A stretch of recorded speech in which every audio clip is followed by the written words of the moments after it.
Hey everybody, it's Chris Harrison here with the Main Points Podcast. Today we have George Streckfuss, the co-owner of the Brass Horn 2, and Brass Horn Kids.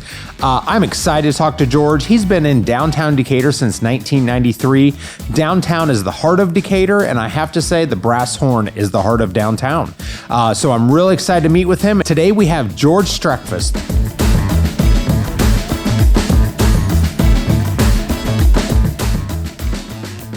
George, thank you for joining us. Oh, you're welcome. Really, My pleasure. I appreciate it. George is the co-owner of the Brass Horn Men's Clothery and also Brass Horn 2. Yes. And Brass Horn Kids. Yes. On Prairie Avenue here in Decatur, Illinois. Yeah, sort of like a little small dynasty there. You have a dynasty indeed. I know a lot of family involved too. Yes. So certainly we want to talk a little bit about kind of the history of Brass Horn and that, but and we will get to that. But how did you originally get it, I guess, into the clothing business? Oh, very good question.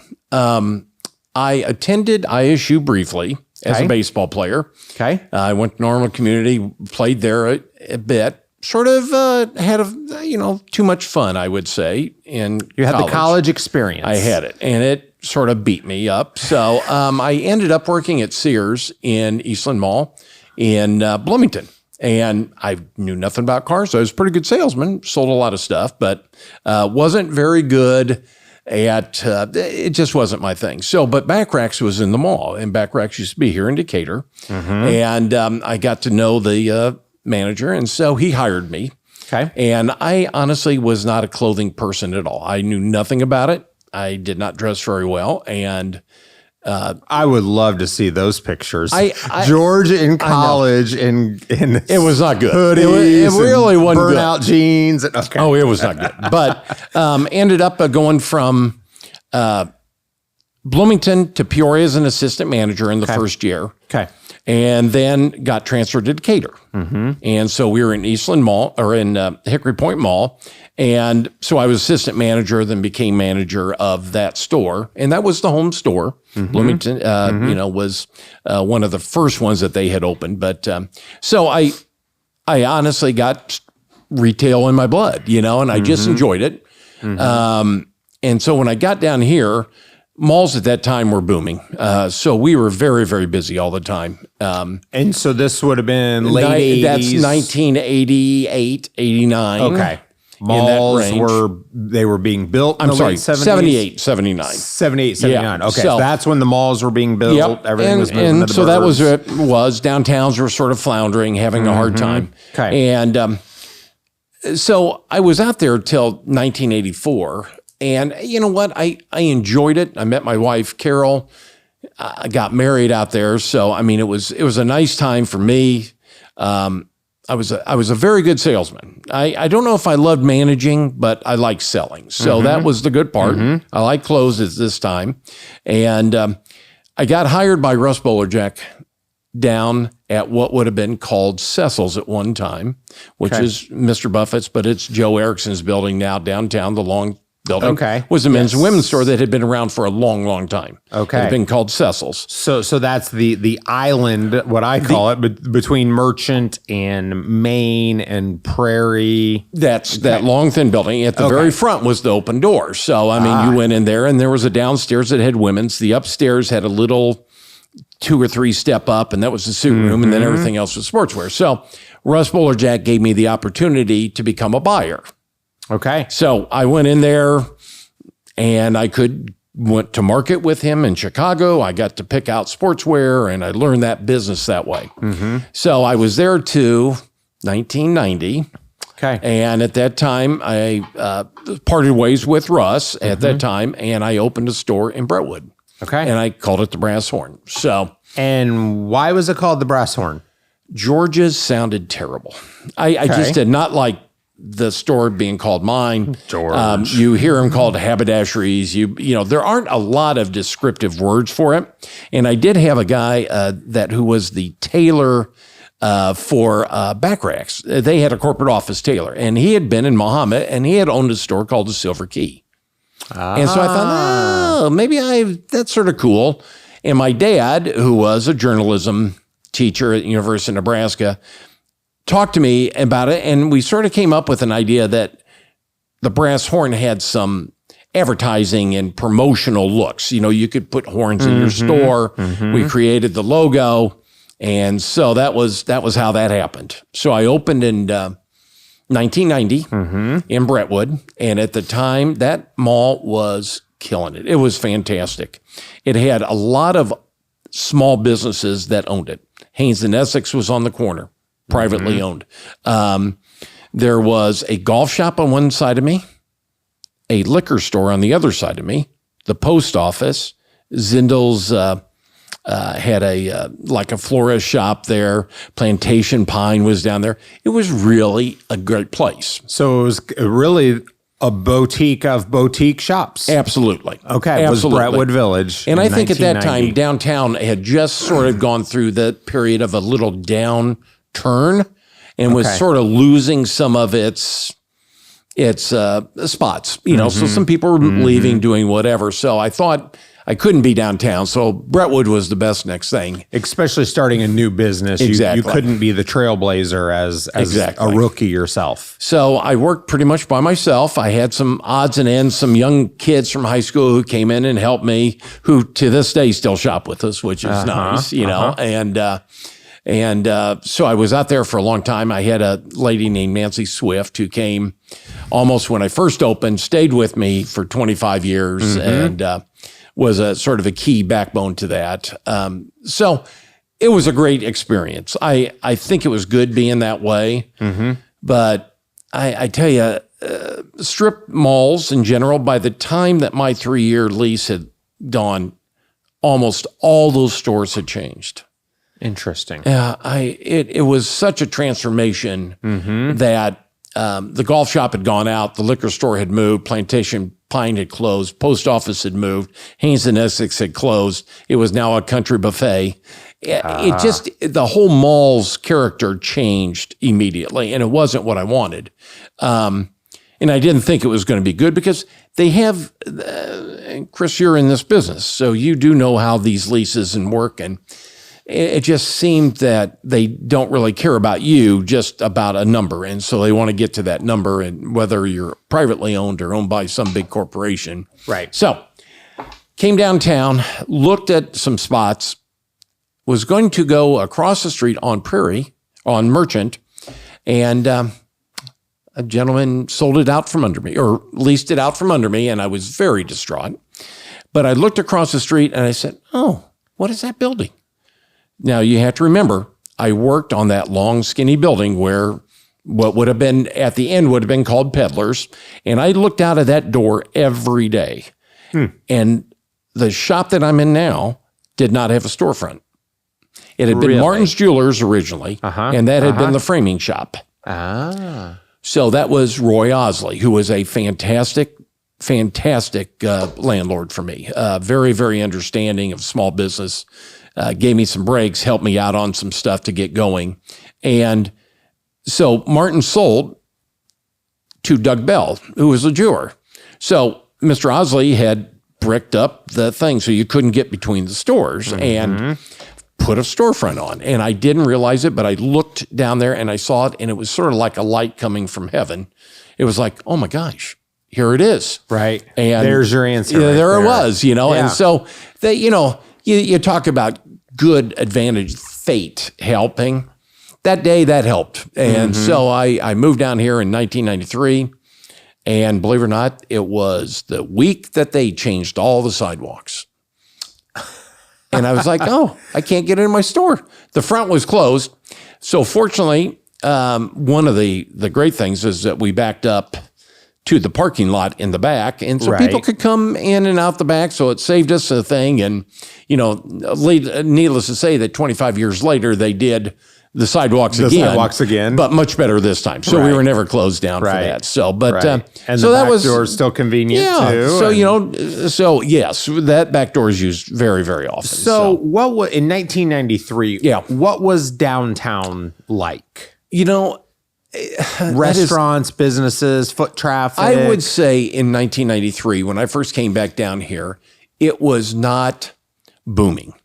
I think there was a lot of openings, downtown. I think it was sort of going. The mall was still going. Brentwood still had people in it, but it was sort of like I knew in my heart that I had to be a downtown store. I just had to be. I was not a mall person. And after being in a big mall, strip center, I felt much more comfortable downtown. So, but at that time, people started filling in stuff. Okay.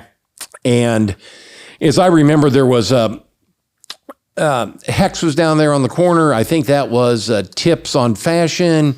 Dr. Sobel's wife owned the shop across where Donnie's Pizza is, and that was a women's store. And so all of a sudden, these little boutiques started popping up. And, sometimes I become sort of introverted in a sense in my own store that it's sort of like, I don't know really what's going on the outside. I'm worried about the inside. Sure. But downtown, there was a lot of good merchants that owned their own businesses. Okay. Lou Ann Jacobs was down here buying and selling businesses and keeping them afloat, which was, really a very nice thing for her to do. She kept some businesses open that later got bought from other people and kept it going. Right. So she definitely was an entrepreneur, and she was one that she was the one doing it. Oh, so she didn't just buy them and let them run. No. She would be there scraping the paint around the door frame. She didn't talk the game. She did it and went and did it with her own money. So, and so that was sort of a fun time. It was very nice. And we had Doug Bell next to us, and he was a nice jewelry store. We had Creighton's on the other side of us. And I think one of the restaurants was on the corner, and I can't remember exactly which one. So there were some places to eat downtown. So in 93, it was filling up, I would say. Right. So what's interesting you said was you knew you were a downtown person and not a mall or strip mall. Yep. And that's where we would kind of want to dive into your service and the experience of coming to the Brass Horn 2, Brass Horn Kids is very different than you get anywhere else. And I guess what made you feel that and what does that mean to you to be a downtown business versus a mall business? Mall business, I think anybody obviously has shopped at Hickory Point, and I'm not saying those stores are bad, but or any mall. Nobody at Hickory Point owned their own stores to speak of. Right. I mean, there was some at the time when I first went out there that owned the store. Henry's was owned. There was a couple other smaller stores that were owned, but everything was a bigger companies, and that's how malls were working at the time. When I went to Brentwood, everybody at the time I moved in there owned their own stores.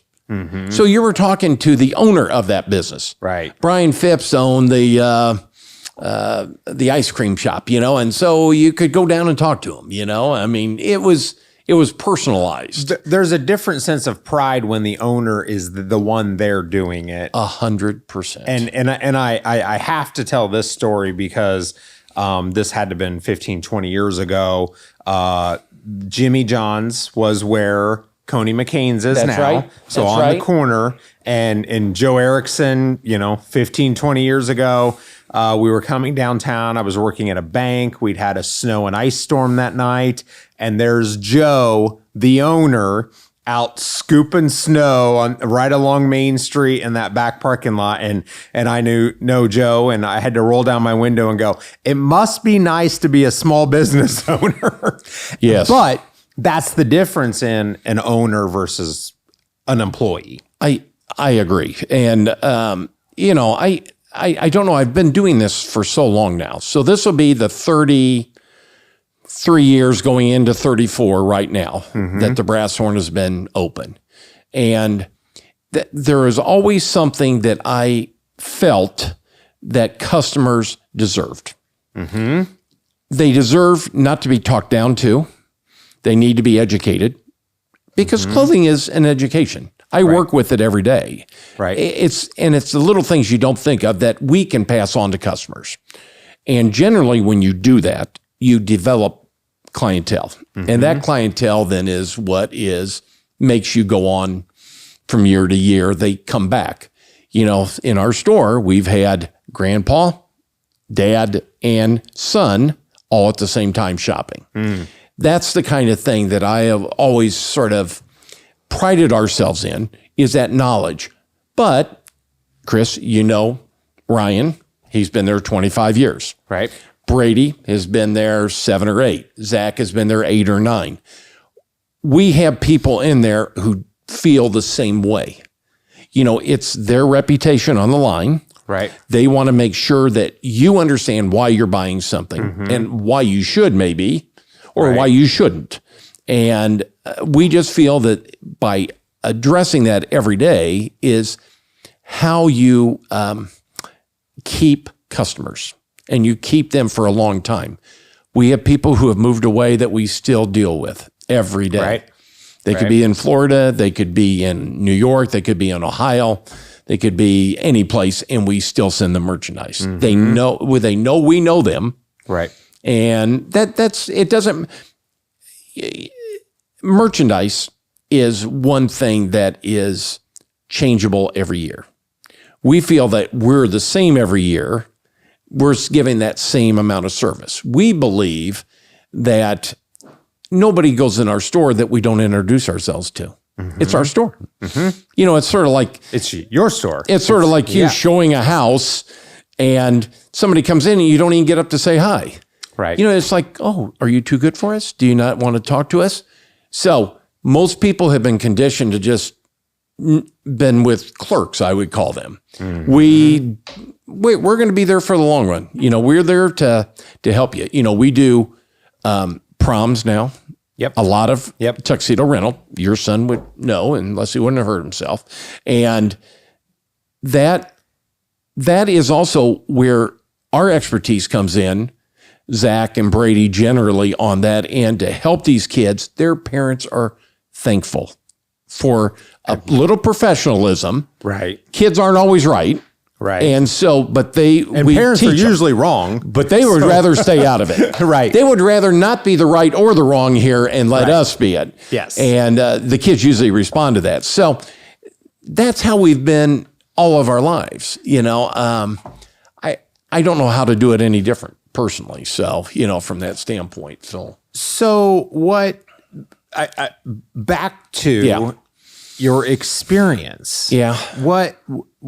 Why is it different? Why from the beginning you had to have had that, I'm going to do it this way. I'm not in Hickory Point or Eastland or Brentwood. I'm going downtown because I'm going to do it this way. Why do you feel that's so important to people? And people, not just customers. Yeah.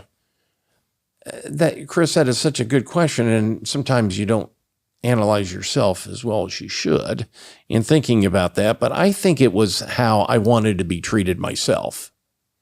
And I think that's, if you look at things that way and think about the restaurants that you've gone to, other places that the owner is there that has that same sort of feeling, they want to be treated the same way they're going to treat you. That's the give and take of it. And I don't think we do anything that is the earth-shaking of all earth-shaking, but we have customers who come back. And I think that is the comfort that we supply, in a sense. It's a comfort. It's like, I make the decision to help you.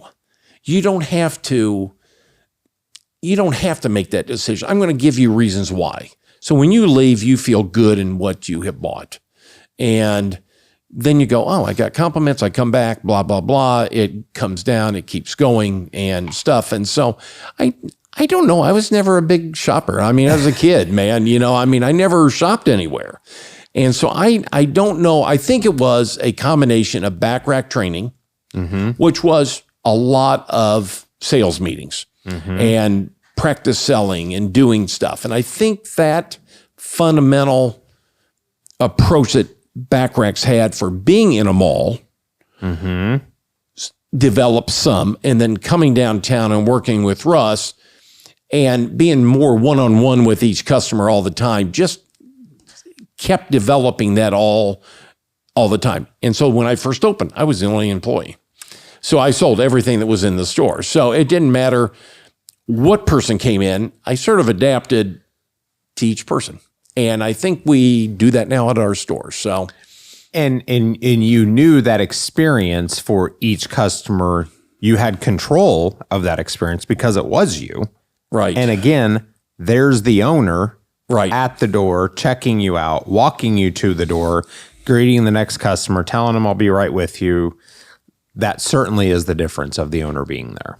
I think that to be a small business, you have to have the owner there. There has to be a person. Brady and Zach know so much now, honestly. But there are times where it has to be me, just because you're the owner. Got to talk to George. And I'm old. So, that sort of has a tendency to sort of have a little gravity with the people. But you have to treat everybody the same. You can't be higher or lower. It just doesn't work that way. And so I think we're very, very good that way. And fortunately for us on the girls' side, now that's my daughter, Kylie, daughter-in-law, Stacy, so I've got family over there that runs that. And I think they have been around me long enough and our store and training. They have exactly the same feeling to take care of people that way because they want to be taken care of. They've always been that way. And hopefully I've been that way to them, as an employer. But I cannot imagine going anyplace else and working anyplace else myself because I love to go in every day. There's never been one day, well, maybe one day or two, but that I haven't enjoyed going in and seeing customers. I don't do all the selling anymore. Right. A lot of my customers have retired and moved on. Fortunately, we have the young guys who know these people and wait on them, like Brady waits on you and Zach waits on you. And, now I still wait on people and I love it. I do the merchandising. And, that's setting the store up. And, we all go to Chicago. We all buy at that market. We all share in the buying, which I think is good because, I'm not the only one selling, so I don't want to be the only one buying. And they're learning a valuable lesson. So, regardless how long I'm around, most retailers get very old in their stores, sort of put them over in a chair and something. So I hope I don't go that far, but I hope they get you a comfy chair so you can stay around. The thing that always gets to me is just, downtown has been very special to me. Decatur has been a great home. We have never, ever made an excuse for any merchandise that we've carried because we are in Decatur, Illinois. We have always done it. It would be no different being in Bloomington or Champaign. In fact, we have customers from all those towns that come to us. And because we don't make an excuse for Decatur. Decatur's still the best place for us. I've raised family. I would not move my stores. I enjoy Decatur. And I feel very honored to have been given the ability to work as long as I have here in this town. So, we try to keep that going, and we definitely want to go on to these next generations and pass that on. Well, and you're not just saying that. Clearly you've done that with the women's store and the kids stores. Those are both 3, 5 years old? Women's is 7 and the kids is going into the 2nd or 3rd years. So right. So those are newer developments and newer investments that you've made. Those things don't just happen, and some corporation didn't come in and go, oh, let's open a branch. This was George. Now, and I will say that sometimes fate, sort of like when I looked across the street and saw that building open and we moved in there, is Doug Bell retired, sold us his store. Yep. Ed Beasley sort of gave it up, and it went through a couple hands, and then we took that. Yep. And and I have got 7 grandkids that are 5 and under. So it was cheaper to open a store than a kid's store than it was to buy stuff. So it's all sort of worked out, and very proud of it. And we'll be going up to market here in August to buy for spring of 25. Wow. Seems impossible to think about, but so we go look at a calendar often, I know. So, and that's the seasonal thing. It just never ends. And so we're always very blessed with a lot of actually great merchandise, but better customers. Right. So downtown. Yep. You've seen downtown. You've been here for what, 31 years now, downtown, right? What was the hardest time downtown? What was, I don't want to say dark, but what was there ever a time that you did go, man, what am I doing here? Like, should I go to Mount Zion? Should I go open a boutique in Forsyth? Should I go to the West End? Like, was there ever a time that you kind of questioned it? I must look at always everything half full in my life. And every time something sort of goes a little against you, sort of like in 2008, 2009, when the markets hit skid and everything was going crazy, we remodeled our men's store. Didn't hold on to cash. We just said, okay, let's remodel it. And when, like Haynes and Essex closed, which had been a big sort of juggernaut downtown. Right. We opened the women's store with the idea of being sort of a small Haynes and Essex. So we were doing gifts and food and home decor. And we had a couple of girls that had worked for them come work for us. And that's sort of how we got started in the women's business. Now it's evolved into a women's store with gifts and stuff of that. And, we have Gretchen down the way with Murphy and Company that is the food and the home decor. So we sort of moved on and shared that business. But it was sort of that time, I think, downtown when a lot of that was sort of closing. Haynes and Essex, and it felt like everything was going down then.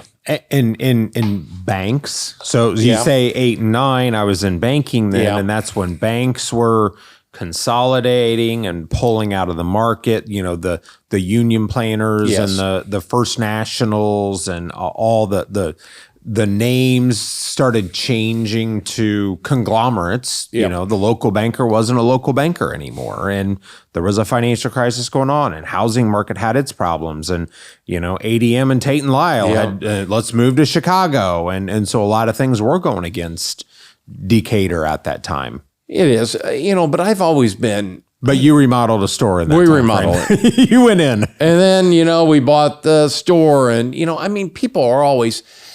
I will tell just a quick story. When I first went into business, there was a group called SCORE here in town. Yes. And it was retired business people, accountants that would sort of look at a plan that you had and help you figure out how to do it. And I think they were very, very valuable on many of their things. I remember doing something and having two people that were with me, and they both thought, and this, I don't know if this is what pissed me off or not. I like it. Both of them said, listen, we just don't think Decatur can hold this, can do this. And we don't think you should do it. So I did it, of course. And at the time I had 3 kids that were under 6 years old. And just, so, I didn't even think about the perils. And my wife, Carol, who had been in retail for a long, long time, didn't think about it either. We just did it, and I'm so glad that we did it. And I didn't listen necessarily to the naysayers in a sense, because they were down on Decatur. Right. And I think about the good people here in town who have made it. And I just want to tell people, Decatur is a great spot. Every town has its problems. Decatur has some that, if you live here, it is. We have people who move here who love this town. And it's just an amazing deal. Chris, you deal with relocation people all the time, and we have beautiful homes. It's a great place to live. It's affordable. That is the beautiful thing. So, I think we're on the right track as a city. I think downtown's on the right track. When the city came and did the little urban renewal project of downtown. New sidewalks, the streetscapes. The lights that all match. And I pinched myself every day. I did not think I was living in reality. I did not think this was happening. And when it did, I would just want to tell the people who were responsible for that, thank you. As a downtown taxpayer and building owner, that we have people from Springfield, Bloomington, Champaign who come and wish their downtowns look this nice. Absolutely. And that is where we have a great heads up. And so, and I would just recommend anybody who thinks that they would like to try a business, be an entrepreneur. They have an idea. They have a spot that they think they could do. I advise them to try it, because if you don't do it, you're going to second guess yourself the rest of your life. Right. And I think we have plenty of options in this town. And imagine if you would have listened to those naysayers. Imagine what would not have happened if you would have listened to those two that were down on Decatur. You know, the people that, we've seen this before, or, we see this as where this is going. And I think there's something to sheer will and belief and energy of just, we're going to make it. We're going to do it. We're going to do it right. We're going to treat people right. I mean, I think your service is because that's how you want to be treated, and you treat people that way. And that's why people call you from out of state or travel from out of county to come see you and the Brass Horn experience. And that to me is the heart and the epitome of Decatur. And it's downtown Decatur, but that's Decatur as a whole. And, you know, you don't have people that live in downtown Decatur, so many that are coming to see you. They're all from all around Decatur and elsewhere. Yeah. But they're coming to you for that experience. Well, thank you for those kind words. And we work hard at it every day. So, you know, I think there's people who do the same thing, who may have other unfortunate things happen in their businesses where they don't stay in business. Sure. I think you have to have a certain amount of luck and fate plays a big hand, I have a feeling, in a lot of this. You know, you just, as you said, if I would have listened to those naysayers and not done it, I can't even imagine where my life or the lives that my store has touched. Correct. Over the last 30 plus years. And, you know, but I want to thank everybody that's ever been sort of a mentor to me. You know, my father, you know, I have a mentor in the store right now in Ryan.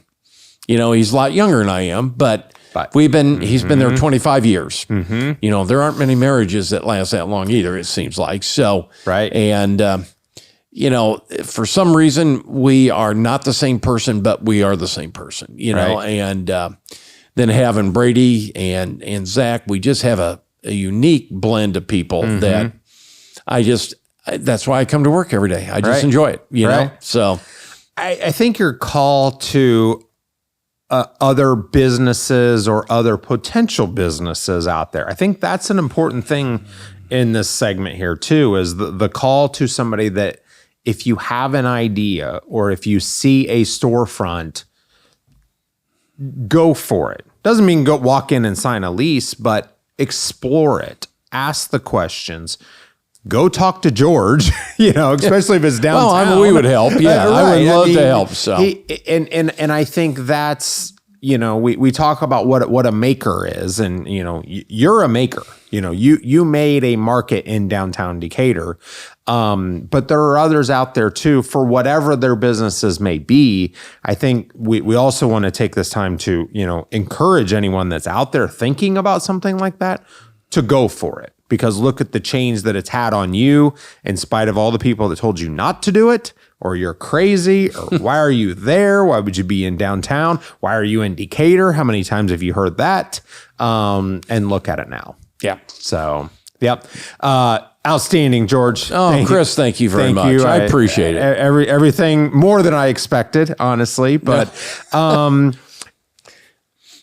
anything else to add? Anything else about Decatur in general? It's a very good question. I think that there are a couple CEO programs that are locally done. These take these high school kids and put them in this program, and we have had the ability to talk to these young people, and also like the prom kids that we deal with that are in this 16, 17, 18-year-old range. A lot of people are sort of down on these age groups, and I'll be honest, we have one of them working for us now. We have a high school sophomore who will be a junior, and we have a ISU student that's going to be a sophomore. And so it's always fun seeing these kids because we do try to teach them how to do things, and how to look at the world in that sense. And it's the same way with these high school kids. I have great hope for this generation of kids that are in high school right now. I just feel that they're sharper than what people think about them. I think there's too many naysayers there too. And I think for Decatur, there are more people staying in this town to work. My son was out of town. He moved here in the banking business to join us, and he came back. My daughter is back here, works here. I think there's just this thing about small town that you can afford that adds items that you can do.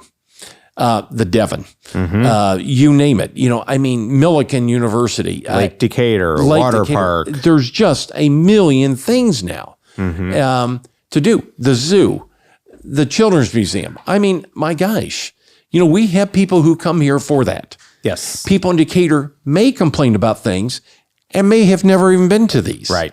And that's what sort of is that glass full. I always see it, and I always think something's positive happening. And I think our park system, I think our education system is trying to get as good as it can for what it can do. And I think they have some good people involved in that. Absolutely. So from that standpoint, education is very important to help this town. I think ADM has made a big move to stay here. Yep. Absolutely. And I think that is gigantic. And so is really Privian, I guess, right? Yep. They have made some long-term things. And that is good for us. Those are customers. Absolutely. And their kids will soon be customers. So, right. Yeah. I think your comment about the youth is interesting too. I have one college and two in high school right now. And, there's always the generation that says it's not how it used to be. And I'm sure, the generation ahead of you probably looked at you and go, kids these days, what are they doing? They don't know anything. And the world's changing. It's a different world. The kids that are,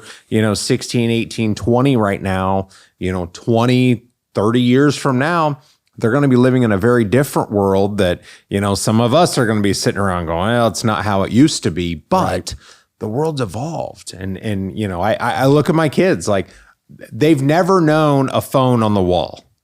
They've only known a phone that sits in your hand, and so things like that, it's just different. So of course they're going to be different. Of course they're going to see things differently than we do. Yep. And that's what we need for the future is we don't want them to see it how we see it because it's not that way anymore. Absolutely. So. And I'm very positive on Decatur. Good. Good. Very good. Well, George, Chris, with that, I thank you so much. Thank you. Appreciate it, man. Thank you. As expected, that was a great episode with George Streckfuss from the Brass Horn. What I really loved about what he shared was how he's just full of optimism. When it was time to expand the business and move into downtown, certainly he was faced with naysayers, but he had hope and promise and saw the bright side of what can be for Decatur and its residents. And that really resonates with what's happening here in Decatur right now.